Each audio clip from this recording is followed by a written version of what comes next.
Hello বন্ধুরা, আমার চ্যানেলে সবাইকে স্বাগত জানিয়ে আজ রেসিপিটি শুরু করছি। বর্ষাকাল মানে ইলিশের যে কোনো একটা আইটেম হলে আর কিছুই চাই না। সেই যে কোনো আইটেমের মধ্যেই আজ আপনাদের সামনে ইলিশ ভাপা রেসিপিটি শেয়ার করছি। চলো বন্ধুরা, এবার তাহলে রেসিপিটিতে আসা যাক।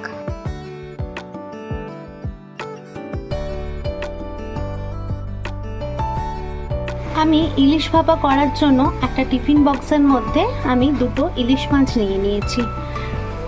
ইলিশ মাছগুলো দুটো ভালো করে নুন হলুদ মাখিয়ে নিয়েছি। এবার আমি একটা পেস্ট বানিয়ে নেব। এই পেস্টটা আমি এই টিফিন বক্সের মধ্যে সবগুলো দিয়ে দেব। ইলিশ মাছের ভাপা করার জন্য আমি এখানে 1 টেবিল চামচ সাদা সর্ষে নিয়ে নিয়েছি, 1 টেবিল চামচ কালো সর্ষে নিয়ে নিয়েছি, 2টো কাঁচা লঙ্কা আর 2 টেবিল চামচ পোস্ত নিয়ে নিয়েছি। চলো বন্ধুরা, এবার রেসিপিতে আসা যাক। আমি যে পেস্টটা বানিয়ে নিয়েছিলাম সেই পেস্টটা এবার এর মধ্যে দিয়ে দেব।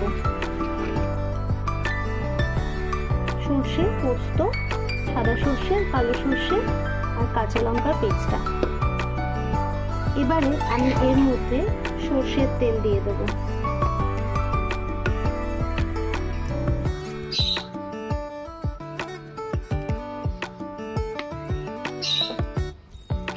দিয়ে আমি এখানে একটা কাঁচা লঙ্কা দিয়ে দেব এর উপরে।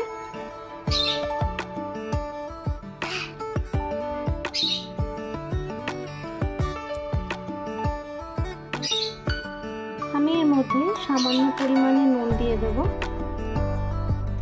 সামান্য পরিমাণে হলুদ গুঁড়ো দিয়ে দেব, আর একটু কালার হওয়ার জন্য আমি এখানে কাশ্মীরি লঙ্কার গুঁড়ো দিয়ে দেব। এবার সব উপকরণগুলোকে ভালোভাবে মাখিয়ে নেব। উপকরণগুলোকে ভালোভাবে মাখিয়ে নিয়েছি। এবার আমি একটা কড়া বসিয়ে কড়ায় জল দিয়ে দেব। বন্ধুরা, আমি কড়া বসিয়ে দিয়েছি। কড়ায় আমি টিফিন বক্সের নিচে জল থাকবে, টিফিন বক্সের নিচে জল থাকবে এরকম জল আমি কড়ায় দেব। কারণ টিফিন বক্সের উপরে জল হয়ে গেলে টিফিন বক্সের ভেতরে সব জলটা চলে যাবে, তাই খুব বেশি জল দিয়ে আমি টিফিন বক্সটা বসাবো না। জলটা একটু গরম হলে তারপর টিফিন বক্সটা আমি জলের উপরে বসিয়ে দেব। বন্ধুরা দেখো, জল ফুটতে শুরু করে দিয়েছে, ভাপে হয়ে যাবে।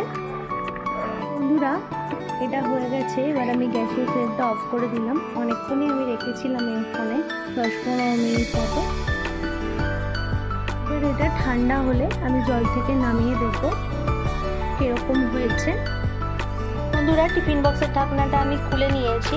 তো তোমরা দেখতে পাচ্ছ মাছটা ভালো মতো সেদ্ধ হয়ে গেছে এবং ওপর থেকে অনেকটাই তেল ভেসে উঠেছে। চলো এবার বন্ধুরা সার্ভ করে নিই। বন্ধুরা, ইলিশ ভাপার রেসিপিটি তোমাদের কেমন লেগেছে অবশ্যই কমেন্ট করে জানিও। আশা করছি এইরকম রেসিপি আপনারা ঘরে বানালে আপনাদের খুব ভালো লাগবে। ভালো লাগলে অবশ্যই একটা লাইক করবেন আর চ্যানেলটিকে সাবস্ক্রাইব করে দেবেন।